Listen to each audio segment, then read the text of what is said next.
Commerce के वे बच्चे जो कि कक्षा 11वीं और 12वीं को बहुत सिंसियरली पढ़ाई कर चुके हैं, लेकिन उनको मौका मिलना चाहिए ना अच्छे कैरियर के लिए। आपको देखिए सबसे पहले यहाँ ध्यान रखना होगा कि कक्षा 11वीं और 12वीं में जो कुछ आपने पढ़ा है उसका कंसेप्ट बिल्कुल क्लियर होना चाहिए। क्या सर हम इसे विजिट कर सकते हैं कहाँ से? तो देखिए एक इसका ऑफिशियल वेबसाइट है। एक चूंकि अच्छा प्रोफेशन के साथ आप बने रहते हैं तो समाज के अंदर मान सम्मान प्रतिष्ठा सब तो मिलती है। तो कॉमर्स के बच्चों को यहाँ पर हेल्प क्या मिल जाती है कि वो इकोनॉमिक्स भी पढ़े रहते हैं, है ना, मैनेजमेंट के लिए वो अकाउंटेंट या फिर कह लीजिए व्यवसाय अध्ययन को भी बहुत अच्छे से पढ़े होते हैं।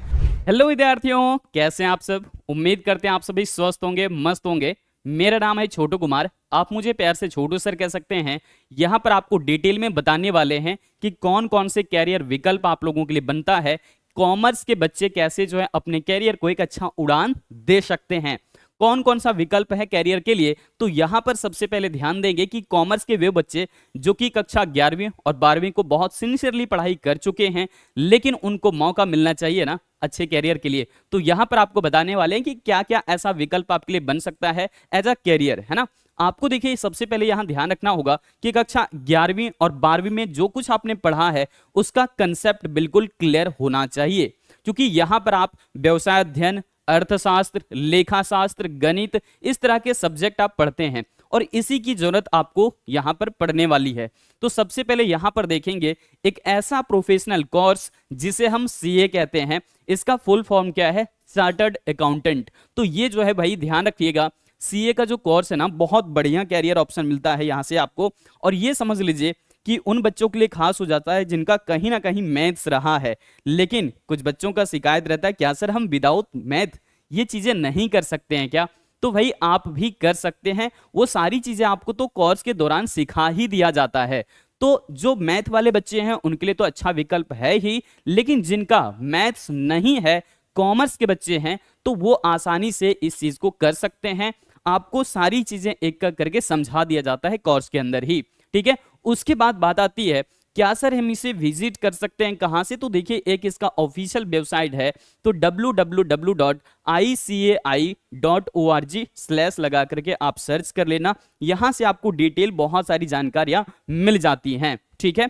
यहां पर एक और चीज बात कर लें कि ऑथराइज इंस्टीट्यूट कौन सा है, तो ICAI, ध्यान रखिएगा ICAI जो है वो एक क्या है? ऑथराइज्ड इंस्टीट्यूट है। किसके लिए? आपके सीए के कोर्स के लिए, ठीक है ना। तो यहां पर ध्यान रखना होगा उन बच्चों को विशेष तौर पर जिनका मैथ्स नहीं है, तो वो आसानी से कर सकते हैं, बस उनको कोर्स के दौरान सारी चीजें सीखना होगा। लेकिन जिन बच्चों ने पहले से ही मैथ्स को बहुत बढ़िया तरीके से किया है, अपनी पढ़ाई कॉमर्स में दम लगा करके रखा था शुरुआत से ही, तो यहां पर उनके लिए एक बढ़िया ऑप्शन मिल गया। उसके बाद दूसरा देखिएगा CS, है ना, जिसको हम लोग कंपनी सेक्रेटरी कहते हैं। एज अ सेक्रेटरी आप किसी कंपनी के अंदर ज्वाइन कर सकते हैं, तो ये बहुत बढ़िया कैरियर ऑप्शन आपके लिए हो सकता है, ठीक है। तो यहां पर वो बच्चे जा सकते हैं जिनका कहीं ना कहीं स्टैटिस्टिक्स या फिर जो सांख्यिकी है वो बढ़िया एकदम प्रिपरेशन किए हुए थे, उन्हें पूरी समझ है थियोरेटिकली भी और प्रैक्टिकली भी, क्योंकि यहां पर ज्यादातर आप प्रैक्टिकली इस्तेमाल करते हैं।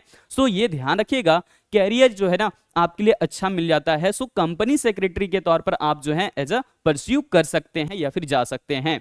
इसके अलावा यहां पर तीसरा विकल्प जो है आपके सामने ये है BCom LLB और BA LLB। देखिए यहां पर बात आती है क्या सर LLB आर्ट्स के बच्चे भी कर सकते हैं? बिल्कुल कर सकते हैं, साइंस के बच्चे भी कर सकते हैं, इवन कॉमर्स के बच्चे भी कर सकते हैं। तो एक अच्छा कॉमर्स का ऑप्शन मिल जाता है कि BCom करके आप BCom LLB कर लीजिए। तो BCom LLB जो है या फिर BA LLB के थ्रू आप जो है वो अपना कैरियर बना सकते हैं। एज अ एडवोकेट सोच करके देखिए कि जब आप कंपनी के मामलों को सुलझाएंगे, जब आप लोगों के मामले को सुलझाएंगे, तो ये कितना ज्यादा बेहतर होता है। यहाँ पर कई बार ऐसा होता है कि आप जो है अच्छा खासा अर्निंग देख करके जाते हैं, तो यहाँ पर वो बात तो है ही, लेकिन एक चूंकि अच्छा प्रोफेशन के साथ आप बने रहते हैं तो समाज के अंदर मान सम्मान प्रतिष्ठा सब तो मिलती है ना। तो यहां पर देखिए तीसरा विकल्प मैंने बता दिया। अगला विकल्प आपके लिए ये बन सकता है CMA का, है ना, जिसको हम लोग कहते हैं कॉस्ट एंड मैनेजमेंट अकाउंटेंट। तो ध्यान रखना होगा कि यहां पर क्या करना है, कॉस्ट को मैनेज करना है, यानी कि किसी भी कंपनी में आप जब जाते हैं और as a cost management accountant के तौर पर ज्वाइन करते हैं, तो आपको यहाँ पर ना प्रोडक्ट या फिर उनकी सर्विसेज की जो कॉस्ट होती है उसे मैनेज करना होता है कि कितने से कितने जो है कम पर आप जो है प्रोडक्शन को ला सकते हो। ये बहुत मायने रखता है, उसी आधार पर तो ये डिपेंड करता है, उसी आधार पर ये निर्भर करता है कि कंपनी का लाभ कितना ज्यादा हो सकता है। सो एज अ यहां पर कह सकते हैं CMA आप ज्वाइन कर सकते हैं, लेकिन इसके लिए आपको जो है सबसे पहले कक्षा 11वीं और 12वीं का जो कंसेप्ट होता है सब्जेक्ट के अंदर, उसका कंसेप्ट बिल्कुल क्लियर होना चाहिए। उसके बाद यहां पर सबसे ज्यादा जो आपको जरूरत पड़ती है उसे हम कहते हैं स्टैटिस्टिक्स, यानी कि सांख्यिकी और मैथ्स। तो यहां पर मैथ्स तो जरूरी हो जाता है, लेकिन यहां पर ध्यान रखेंगे कि ये एक तरह का प्रोफेशनल कोर्स है, तो वो बच्चे भी ज्वाइन कर सकते हैं जिनका मैथ्स नहीं होता है। तो कार्य के दौरान आप सारी चीजें सीखेंगे ही। उसके बाद बात आती है बैंकिंग सेक्टर का, है ना, एक अच्छा ऑप्शन यहां पर मिल जाता है ना। तो एक बैंकिंग सेक्टर का जो ऑप्शन मिल रहा है, इसमें अलग अलग बहुत सारे ऑप्शन मिल जाएंगे, बहुत सारे अलग अलग विकल्प मिल जाएंगे, अलग अलग डिपार्टमेंट मिल जाएंगे, ठीक है ना। चाहे तो गोल्ड लोन के लिए हो या फिर जो एज अ मैनेजर आप ज्वाइन कर सकते हैं, क्लर्क के तौर पर ज्वाइन कर सकते हैं, तो यहां पर आपके लिए ऑप्शन तो बना रहता है। और एज अ देखें यहां पर अगर कॉमर्स के बच्चों के लिए विशेष तौर पर, तो कॉमर्स के बच्चों को यहां पर हेल्प क्या मिल जाती है कि वो इकोनॉमिक्स भी पढ़े रहते हैं, है ना। मैनेजमेंट के लिए वो अकाउंटेंट या फिर कह लीजिए व्यवसाय अध्ययन को भी बहुत अच्छे से पढ़े होते हैं, तो उनके लिए बहुत अच्छा विकल्प होता है बैंकिंग सेक्टर के लिए, ठीक है। यहाँ पर कुछ रीजनिंग टाइप के भी प्रश्न पूछे जाते हैं, तो इन सब के ऊपर हम जितने भी कैरियर ऑप्शंस हैं, है ना, जैसे आपकी डिमांड होगी उसके हिसाब से हम लोग अलग अलग कैरियर ऑप्शंस के लिए डिटेल में वीडियो जरूर लेकर के आएंगे, ठीक है। तो कैरियर के तौर पर आप बैंकिंग को देख सकते हैं, बहुत बढ़िया ऑप्शन मिल जाता है यहां से। उसके बाद होता है CFA, ये समझ लीजिए बहुत वैल्यूएबल या फिर कह सकते हैं समाज के अंदर मान प्रतिष्ठा बढ़ जाती है यहां पर, ऐसे अगर आप जो है कोर्सेज का चुनाव करके आगे बढ़ते हैं। चार्टेड फाइनेंशियल एनालिस्ट, मतलब कि यहां पर आप समझो कि आपको ना एनालिसिस करने को मिलेगा, विश्लेषण करने को मिलेगा, और यहां जरूरी हो जाता है कि आप सांख्यिकी या फिर मैथ्स को पढ़े हुए हों, क्योंकि यहां पर सबसे ज्यादा उसी का प्रयोग होने वाला है।